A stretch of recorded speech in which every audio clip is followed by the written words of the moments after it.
Different classes of carbohydrates, disaccharides. First, the contents. Definition of disaccharides. Some common disaccharides, isomers and the glycosidic bond. Disaccharide students अगर हम देखें तो ये second class है carbohydrates की.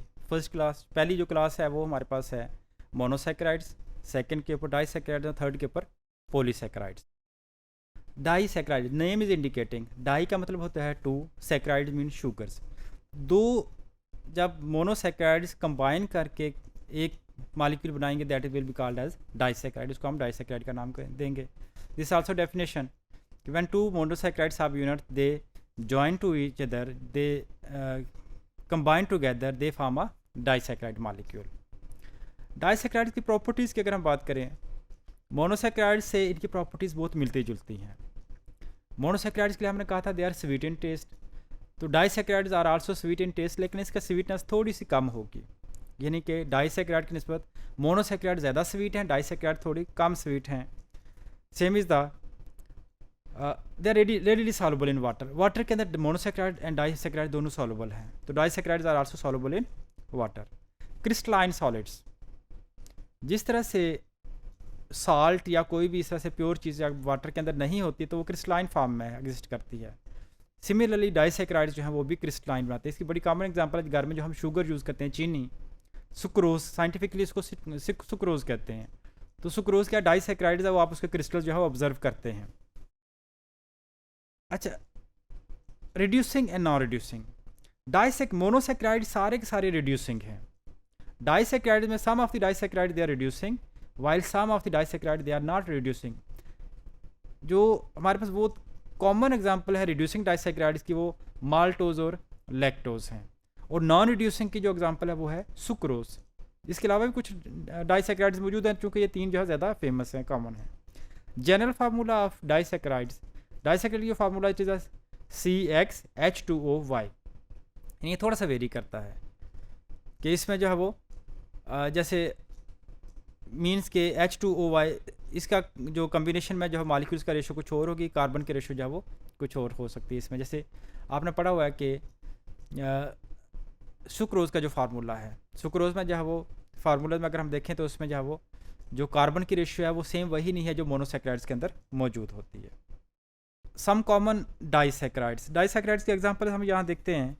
जो कॉमन एग्जांपल हैं डाइसैकेराइड्स की वो sucrose the first one, lactose and the maltose, ये तीन जो कि बहुत कॉमन है. इसके अलावा भी डाइसैकेराइड्स मौजूद हैं, जिसके एग्जांपल हमारा एलोलैक्टोज है.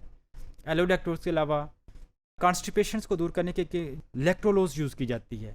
तो लैक्टोलोज और एलोलैक्टोज, लैक्टोलोज जो है ये भी एक डाइसैकेराइड है जो कॉन्स्टिपेशन के लिए अक्सर डॉक्टर आजकल जो है वो पेशेंट को देते हैं, जो है वो कॉन्स्टिपेशन वगैरह दूर करती है उसके. सुक्रोज को अगर हम देखते हैं, sucrose is made up of glucose and fructose सब यूनिट. फ्रुक्टोज और ग्लूकोज जब कंबाइन करते हैं तो सुक्रोज बनती है.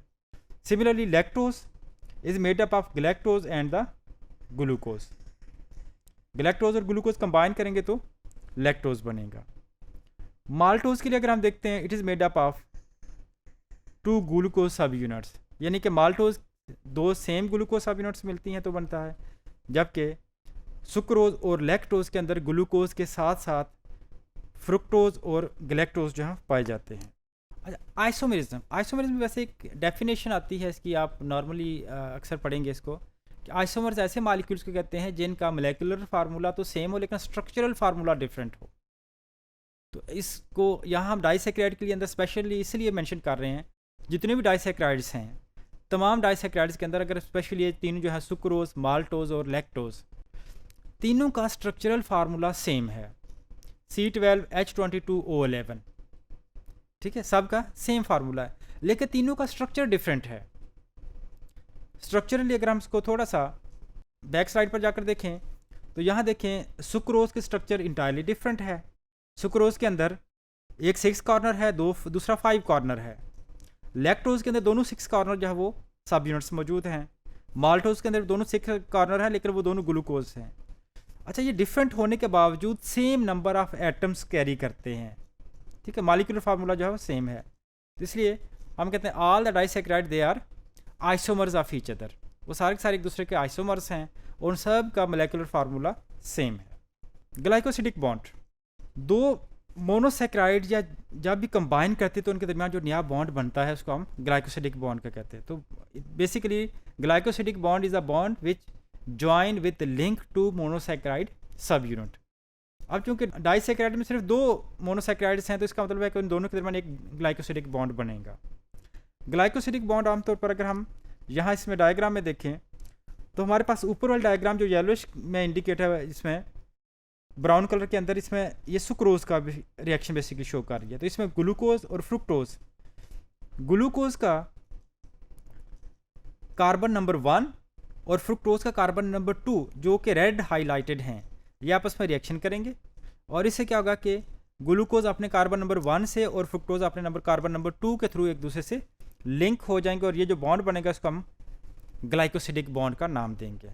और चूंकि ये दो सब यूनिट्स इकट्ठी हो रही हैं इसको कहते हैं कंडेंसेशन रिएक्शन, क्योंकि इसमें वाटर जो है वो रिलीज हो रहा है। इसका सेकंड एग्जांपल माल्टोज है। माल्टोज में दो ग्लूकोज सब यूनिट आपस में लिंक होते हैं। तो पहले ग्लूकोज का कार्बन नंबर 1 और दूसरे ग्लूकोज का कार्बन नंबर 4 आपस में रिएक्ट करते हैं, carbon number 1 and carbon number 4। तो 1 और 4 जब आपस में रिएक्शन करते हैं तो इनके रिएक्शन से दोनों कार्बन के दरमियान एक ग्लाइकोसिडिक बॉन्ड बन जाता है। वैसे दोनों सब यूनिट्स एक दूसरे से लिंक हो जाती हैं और इस दौरान वाटर मॉलिक्यूल जो है वो रिलीज होता है। तो अगेन इसको हम क्या कहेंगे, it is also a condensation reaction.